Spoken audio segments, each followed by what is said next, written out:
After I died, my parents signed the organ donation papers for me. They had my retinas transplanted to their beloved adopted daughter, Lily. Lily married my biological brother, and they finally became a real family. All my life, Lily and I competed, but in the end, I was left with nothing but a sad fate. In another life, I decided to live for myself, and unexpectedly, it led to a happy ending. I was reborn, back to the day Lily first came into our home. If only I'd been reborn a bit earlier, maybe I could have prevented Lily's biological parents' death, or somehow stopped my parents from adopting her. But now that she was here, raising a fuss wouldn't change anything. Lily was the daughter of my dad's mentor, a well-known artist who had her late in life. She was cherished like a precious gem.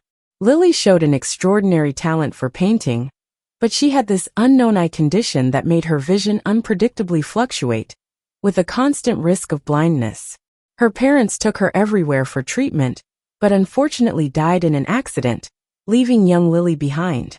Her childhood was tragic, so the moment my parents saw her, they decided to treat her as their own, even more important than me, their biological daughter. Wendy, haven't you always wanted a sister? From now on, Lily will be your big sister.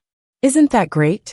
My parents looked at me with eyes full of love, wanting me to genuinely accept this adopted sister. 7-year-old me was indeed happy, thinking I gained another loving family member, and opened my heart to share my love with this gentle-looking sister. I never knew Lily was a thief of affection. She didn't want to share love equally. She wanted to take it all. Wendy, I know you're mature for your age, but Lily isn't well. Even though you're the younger sister, we need you to help take care of her. Can you do that? Before I could say anything, Lily's eyes brimmed with tears. I know it must be hard for you to accept me. Who would want to share their family's love? I'll just go back to the orphanage. Sometimes I really suspected Lily had been reborn too. How could an 8-year-old be so scheming? I hadn't even opposed her yet, and she already painted me as the jealous one. My mom gently wiped Lily's tears. Lily, don't cry. It's not good for your eyes. And stop calling us uncle and aunt. From today, we're your mom and dad. Lily lifted her innocent face, tears clinging to her lashes. She looked so surprised and grateful, evoking sympathy from anyone.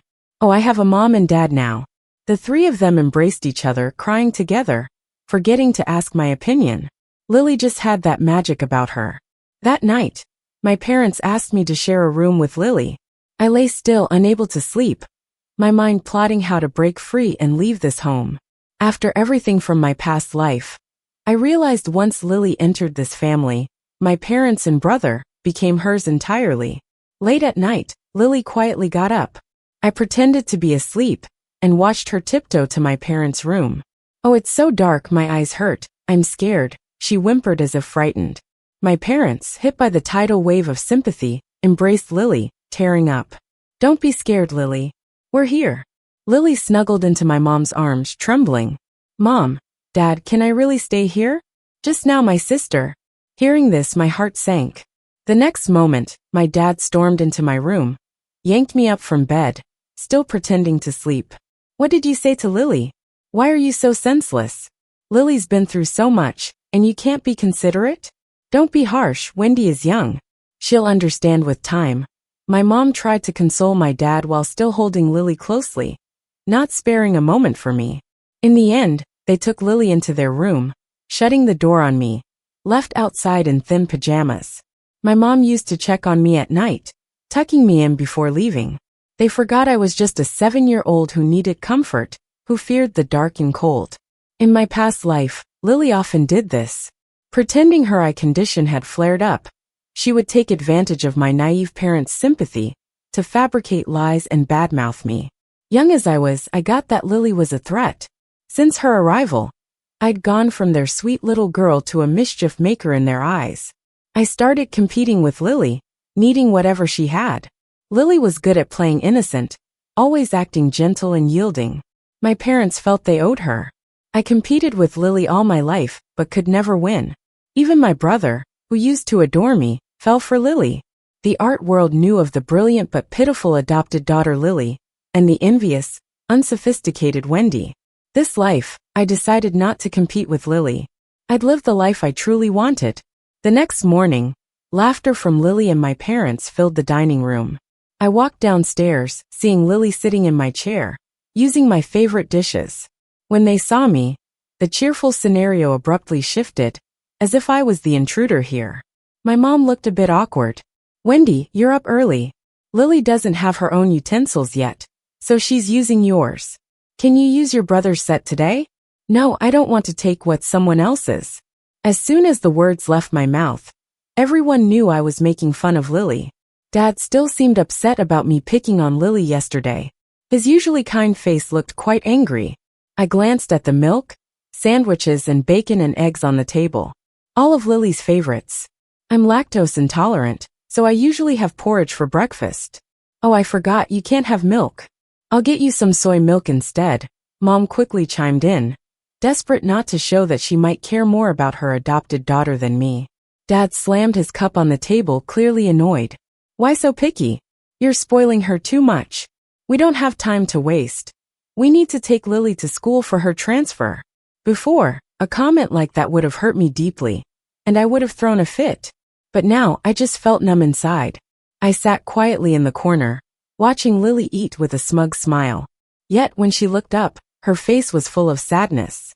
"Dad, don't talk about my sister like that."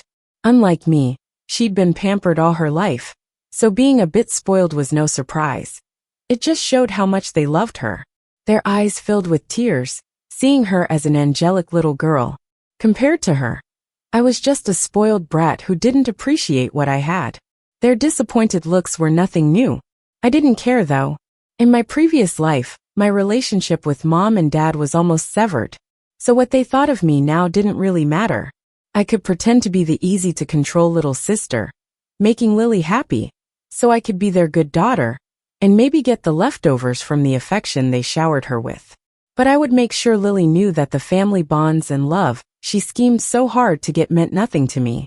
When they all came back from the school transfer, I'd already moved my belongings from my old room to the unused maid's room. Not to give Lily what she wanted, but just to keep a bit of personal space for myself. Dad gently patted my head. "Wendy, you're so understanding. You're truly my good daughter." A younger me might have been happy to hear that, but now I heard the hidden meaning. I needed to sympathize with Lily and sacrifice my happiness for hers to be considered his good daughter. Lily barged into my new room without asking, saw the set of art supplies Mom and Dad had bought me, and her face turned pale as she collapsed weakly into Mom's arms, sobbing. "I wish I could just paint like my sister." Mom looked at me torn, and finally asked, "Wendy, could you put away your art supplies for now, for Lily's sake?" Once again, since Lily arrived, my space was constantly shrinking, and even my hobbies and dreams became out of reach. It was the same before. Lily had eye issues and couldn't draw for long, so I had to reduce my drawing time. A painter's daughter, and yet I couldn't freely buy art supplies or attend classes because it might upset Lily. But Lily could learn to paint closely with Dad's help, each of her pieces nicely framed while mine stayed hidden away. Even during the crucial art college exams, when Lily's eyesight acted up midway, she swapped our names on the exams. I recognized my work immediately when the results came back under Lily's name. I begged my parents to intervene, but they hugged the weeping Lily and urged me to be bigger-hearted. "Wendy, you can retake the exams next year, but Lily doesn't have time to waste. You know she's at risk of going blind. Lily was always the poor one. Just let her have this. You'll nail it next time for sure." Easy for them to say. They didn't see how much effort I secretly put into practice, drawing in the dark until nearly going blind myself. I screamed in frustration. "She's taken my parents and now my future. Give me my spot back, or I'm leaving this home for good." My defiance didn't earn any remorse, only Dad's angry slap. "If it weren't for Lily's eye issues, do you really think you'd beat her? You have no talent for art. You'd be last in the class even at that art school." I couldn't believe those words came from my own father as I held my stinging cheek. In the end, Lily took my spot at college, while I became the joke of our social circle, someone outdone by a half-blind foster sister. With my artistic dreams crushed, I lived a life of mediocrity. Now, with a second chance at life, my passion for art had disappeared. I threw the art supplies into the trash in front of Mom and Dad. Dad's face darkened immediately, but they knew they were in the wrong and glumly left with Lily. When summer break hit, my older brother David came back from college abroad, mainly to meet Lily, the new sister he'd heard so much about. As before, David was instantly charmed. Lily had a cloth over her eyes, pretending to be blind, feeling her way around, until she conveniently tumbled into David's arms on their first meeting.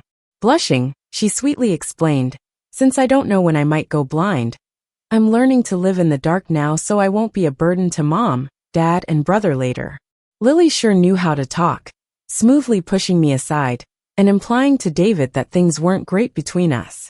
Young and impulsive, David was speechless.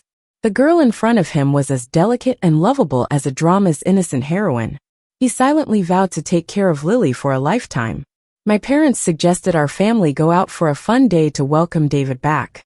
I didn't want to go. They were a harmonious family of 4. What did I have to do with it? I'm just a willful, jealous, unlovable daughter. But Lily just had to make it awkward, hiding in the corner with tears. "Dad, Mom, you should just take brother and sister. I'd just ruin your family reunion." David panicked and gently wiped Lily's tears. "Why would you say that? We're already family." Lily pretended to dodge David's hand and gave me a timid look, silently accusing me. David turned to me with a fierce look. "Wendy, why are you bullying Lily? You weren't like this before. How did I change? You're the ones who've changed. The mom who always cared about me, the strict yet kind dad, and the brother who always protected me. They're all strangers now." I chuckled coldly and looked David in the eyes. "Why don't you ask Lily how I bullied her? I even gave her my room. What's she still unhappy about?" Lily was caught off guard and avoided my gaze. Her scared look only fueled David's protective instinct. "It's your arrogant attitude that's hurting her. Lily just joined our family. It's natural for you to give in to her." Suddenly, I became the enemy to be defeated, while David was the prince protecting the princess. My saintly parents just sided with them. "Wendy, your brother's back for a short while. Don't upset him. Apologize to your brother and Lily." I looked at my overly biased family and firmly replied, "I can give Lily everything she wants because I don't care to have them. But apologize? No way." With that, I locked myself in my room, shutting out David's frustrated yelling. They had a wonderful day out, family of 4, without a thought to call or bring back food for me. In the past, I'd have sulked and gone on a hunger strike or run away just to make them feel guilty. But now, I knew that was pointless and only harmed me. I cooked myself a nice bowl of instant noodles and opened the study guides I secretly bought. Ever since being reborn, I've been working hard to improve myself, never slacking off for even a day. In this life, I decided to carve out my own path through hard work and chose to study medicine. At 7, I retained the intelligence of a 20-something, putting me far ahead of Lily academically. Lily's innocent act might work on my saintly family, but not on the teachers. Faling is faling. At the end of the semester, I ranked first and Lily was last. Whenever Lily failed, she'd cry about her overwhelming stress and eye problems, yet stubbornly refused to transfer to a special school. Every exam week, our home turned into chaos because of her. Sympathetic to Lily, my parents attended her parent-teacher conferences, even when it coincided with mine. They knew I faced bullying and mockery at school. People said I was a child with parents but without love. Their excuse was the same tiresome speech drilled into me. "Lily's frail with a sad background, just let her be." But I didn't care because knowledge was my power. I studied ahead in my free time, and at 12, I became the youngest high school student in our city. Everyone knew about the child prodigy in my family. My dad got daily calls from the elite wanting their kids to befriend me, or even get engaged. Yet, to care for Lily's feelings, he declined every invitation, not realizing how valuable those connections could be for my future. Obviously, how could I compare to his precious Lily? On the day the acceptance letter arrived, the principal and a reporter came to personally deliver it. But my parents had just rushed out. Lily couldn't let me outshine her. She faked a headache, and they hurried her to the hospital, not even greeting the principal. Even though I'd long been disappointed by my parents, in that moment, I felt a pang of helplessness. The principal gave me a look and said solemnly, "We don't have boarding students, but if you want to stay at school, let me know. I'll arrange it." The warmth in his voice made me tear up. It had been so long since I'd felt any parental care. That tear led me to the two most important people in my life. As school began, I eagerly moved into the dorms to escape the loveless home. On the day I left, my parents were back at the hospital with Lily. David, home on break, didn't lift a finger to help me pack. He just looked at me indifferently as I ran around, then threw out a remark. "This house finally feels quiet." I loaded the last bag into the cab, not even sparing David a glance. The room the principal arranged for me was great. It seemed like it was converted from an empty teacher's dorm, a cozy studio apartment. I spent a day cleaning it up and making it comfy. Then I hit the bookstore, bought a ton of study guides. Heading into high school, the workload's gonna be tougher. I gotta work hard, aiming to outshine them all. On the first day of school, as expected, I faced exclusion from my classmates. They heard the principal made an exception for me to have a dorm, and they labeled me a privileged student without giving it a thought. Oh wow, here comes the 12-year-old prodigy. Is the prodigy staying in the dorm afraid of the dark, crying for mommy at night? Let's have her sit by the water cooler. She might want to whip up some baby formula during break. These self-important kids push back against me because my presence outshined theirs. To the average teenager, such harsh words might be devastating. To me, in my second life, it felt ridiculously childish. Though I was young, I was tall enough, walked right up and took a seat right in the middle of the classroom. Instantly, the murmurs started up again. Privileged students get their pick of seats, right in the middle. No one wants to sit next to her. The teacher's eyes will be on you all the time. The students scattered to the sides, leaving me alone in the center. I sat up straight, ignoring the jabs, and calmly opened a study guide. Just then, someone pulled out the chair next to me and sat down. A boy's slender, graceful hand reached out to me. "Hey, you're Wendy, right? I'm John, can I sit with you?" I glanced at him discreetly. He was the kind of kid who was clearly popular, clean-cut. "Are you sure? Sitting with me might get you labeled privileged too." He chuckled, winked, and leaned towards me. "Nah, they wouldn't dare. I'm the principal's son." That's when I noticed he resembled the principal a bit. I figured the principal suspected I might have trouble fitting in, and asked John to keep an eye on me. A warm feeling washed over me. Even for the principal's sake, I'd get along with John. After the first weekly exam, my top score silenced all the doubters. Soon people swallowed their pride and came to me for help. A bit of a rough start to high school smoothed out nicely. When the weekend hit, it seemed like I was the only one left on the huge campus. I planned to study in the library when John knocked on my dorm door. He and the principal knew I wouldn't go home on weekends, worried I'd feel lonely, so they invited me to lunch. Having always lived amid family favoritism and neglect, I cherished others' kindness.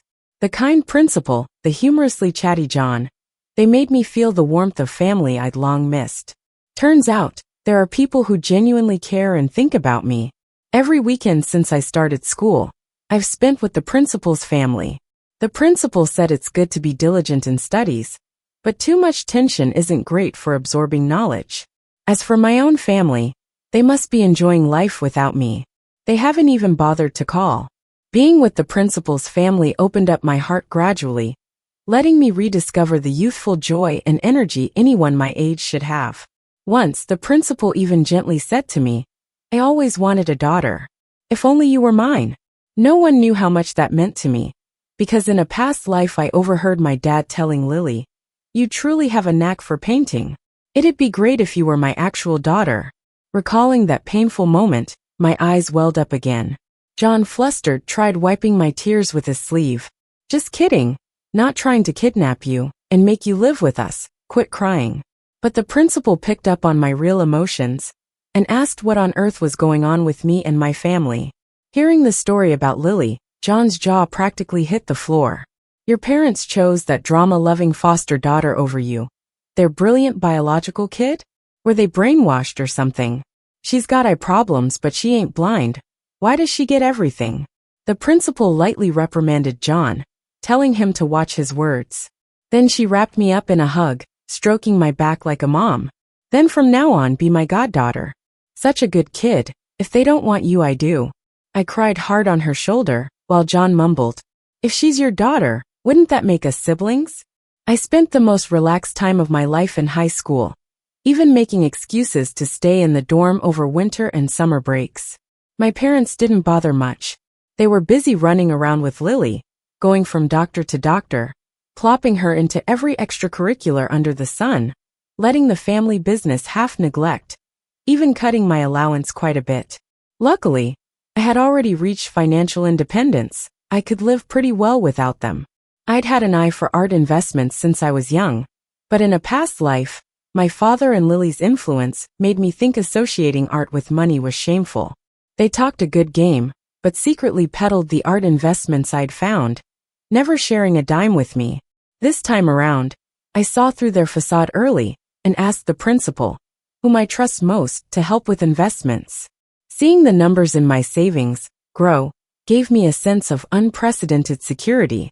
Indeed, the ability to support oneself is what truly matters. This weekend, the principal and John took time to have a picnic in a nearby park. While the principal went to park the car, John and I went ahead to find a spot on the grass. I was really looking forward to this day, but all my good vibes vanished when I saw my family coming toward us.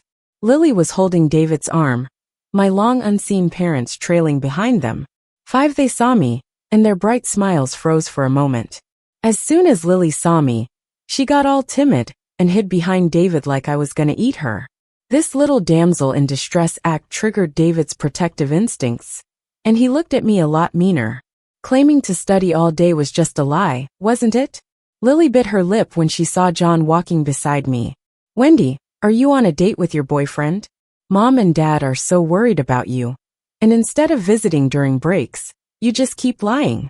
You've changed since high school. Mom and Dad were also shocked, staring at me and John.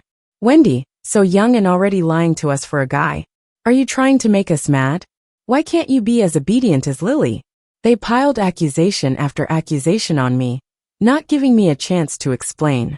Even though John had heard about the favoritism before, he was stunned by their barrage. Just then the principal, who had parked the car, came over.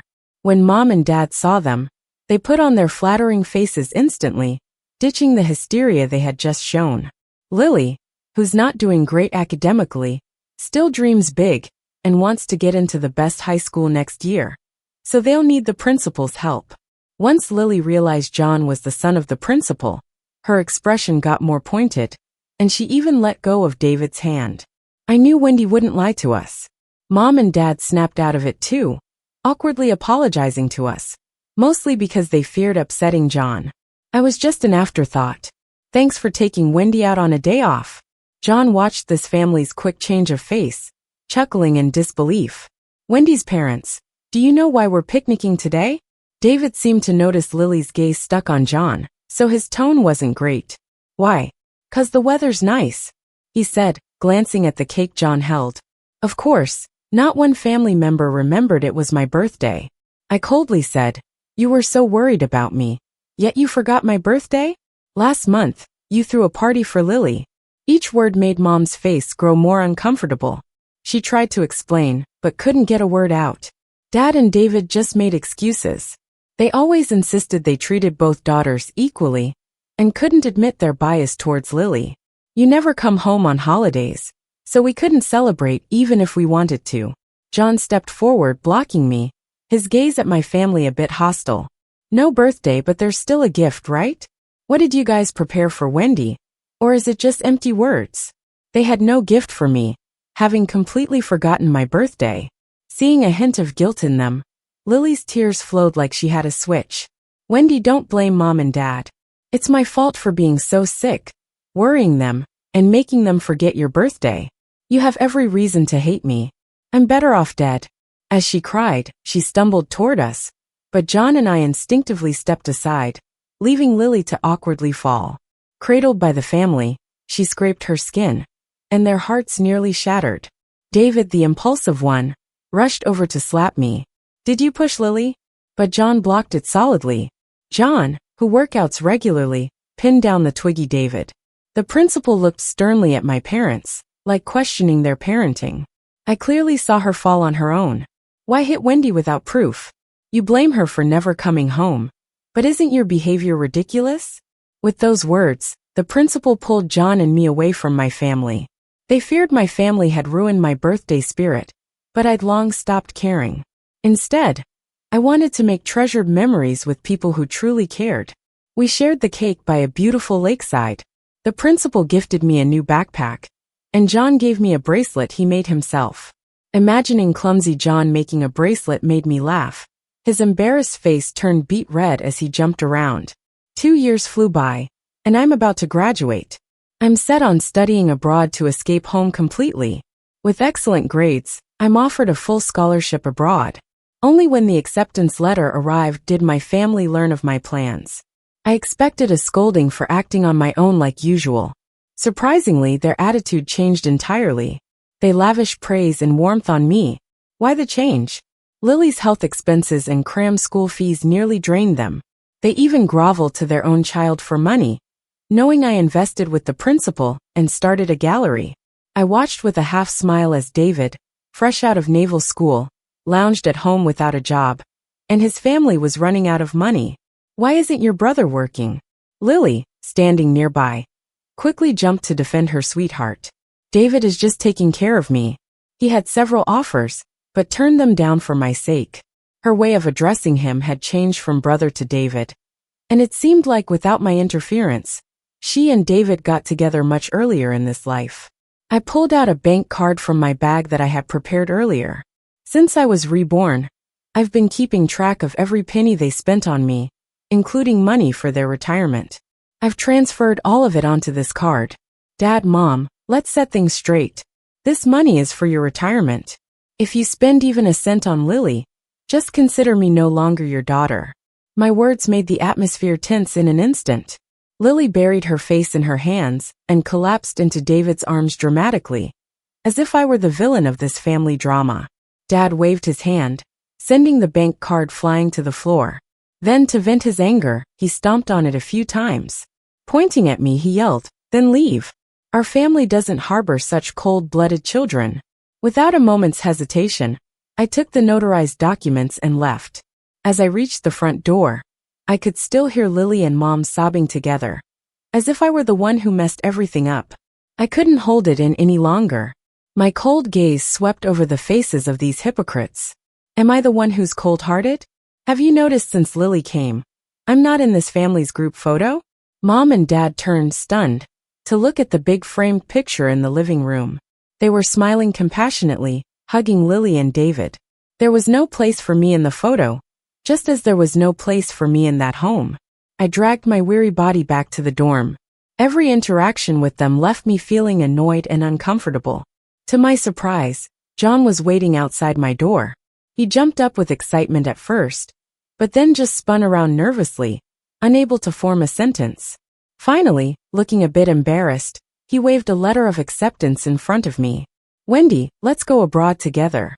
All our prep for going abroad was coordinated by the principal. On this planet, only she and John truly cared about me. Before leaving, I had a long heart-to-heart with the principal.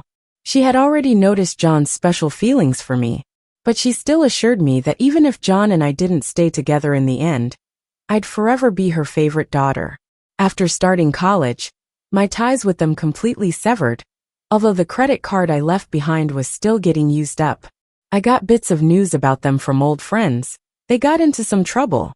Turns out Lily had an eye condition flare-up during her art university entrance exam. Since I wasn't there this time, she swapped someone's good test paper with her name on it. To cover it up, she used her charm and her dad's modest influence in the art world to try and keep everything hush-hush. Poor luck, she picked a test paper belonging to a student of the main examiner. The news blew up. Adopted daughter with no integrity caught cheating on exams. Lily lost her exam qualification, and Dad's reputation took a nosedive in the art community. Because of this scandal, all Lily's previous works were questioned, suspected as someone else's doing. Her whole fragile genius facade crumbled, with folks demanding refunds for her art. What's funny is, her so-called saintly father, who cherished her like a precious gem, suddenly snapped out of Lily's enchantment. He wasn't coddling her anymore. Probably what he really adored was the good reputation that came with raising Lily. Unable to handle such a drastic change, Lily and David moved out and soon announced their engagement. David even sent me an invitation, but no way was I sending them a gift or flying back for it. 3 years went by. John and I came back home after graduation. I continued learning under a renowned medical professor, while John started his own company and helped our retired principal run her gallery. Interning at the hospital kept me really busy, but I always found time for dates with John. Life felt full and happy, but then one day, an uninvited guest rocked that hard-earned peace. David and Mom barged into my professor's office, hysterically shouting, "Wendy, you have to save Lily." It seemed Lily's vision was deteriorating, almost blinding her completely. She couldn't handle the blow, repeatedly attempting to end things, only for David to intervene each time. "Wendy, you're studying medicine now, and your mentor is so skilled. You must be able to cure Lily." Mom buried her face in my shoulder, crying uncontrollably, insisting she couldn't live without Lily. The professor, knowing the case, troubled, revealed that Lily's condition is rare, with barely any recorded cases and no known cure. They knew this. It's not like they hadn't heard it while seeking medical help all these years. But rationality abandoned them as they lashed out, shoving me. "How can you be so heartless? Are you really going to watch Lily die?" I knew she'd never help Lily. She always bullied her growing up. How could she ever want to help? "You call yourself a doctor. Can't even save your own family. You're too selfish to be in medicine." Plenty harbored grievances because I was favored by my professor. And now, outside the office, a crowd had gathered, pointing fingers at my family and me. They were just waiting for me to get kicked out by the professor because of this incident. I didn't hesitate to slap David, and his face swelled up immediately. It shocked both my mom and the onlookers at the door into silence. Am I selfish? Am I heartless? Did I bully and exclude Lily from a young age? You all said Lily was pitiful, so I gave her my room and stayed in the maid's room myself. You said Lily needed more care, so I've been going to school by myself since I was 7. You said Lily needed to be treated, so I got scholarships from a young age and never needed a dime from my family for tuition. When Lily sneezed, the whole family would rush her to the hospital. When I had a fever of 102 degrees Fahrenheit, no one cared. You only attended Lily's parent-teacher conferences. You only remembered Lily's birthday. Anything Lily wanted, I had to let her have. I even gave up my parents for her. What more can you expect from me? Sure, she's pitiful, but I didn't cause her tragic background or her severe illness. You say I'm unfit to be a doctor? Every textbook and guide I've ever used, I bought with my own money. I got into schools on my own, found teachers on my own. You've never cared about me once all these years. Are you even fit to be a mother? Years of pent-up grievances exploded in that moment. I spilled out everything I'd kept inside all these years. The bystanders who had been pointing fingers at me quickly changed their tune and started criticizing them. She seemed to age suddenly. All those years, she probably thought she was maintaining balance. But in reality, one bowl was empty, and the other was overflowing. After venting, I felt a wave of relief, and remembered to call security to kick them out. Things returned to normal at the hospital. But from that day on, my colleagues seemed to look at me with more respect. Through relentless effort, I became the youngest attending physician in our hospital's history. Meanwhile, the gallery I co-founded with the principal has grown significantly. John and I aren't big on material possessions and don't have much to spend on. Every year, we donate a large portion of our income to help girls in rural areas who are forced to drop out of school. Occasionally, I send my parents some support money, but beyond that, we have no contact. I once saw Lily on the street. She was completely blind, slowly walking with a white cane. Because David needed to work, it seemed she had returned to her old life. Lily, who always looked at me like a victor, now wore a gray, defeated look. The Lee family, who once treated her like a treasure, panicked over the slightest sneeze, now abandoned her on the street as a blind woman. When some kids threw stones on Lily's path, I kicked them away. I don't pity Lily at all. Her current situation is of her own making. If she hadn't cheated on her art exams, she might still be seen as a resilient, talented, and admired girl, with her family's love. Even though I'm happy with my life now, I have no intention of forgiving everything Lily did to me. I called John and invited him and the principal for dinner that night. The Lee family's business doesn't matter anymore. They are my real family. They are the two most important people in the world to me. Having a career I love, people I trust with my life, and elders who care for me. These are my true joys. No one can take these from me. The end.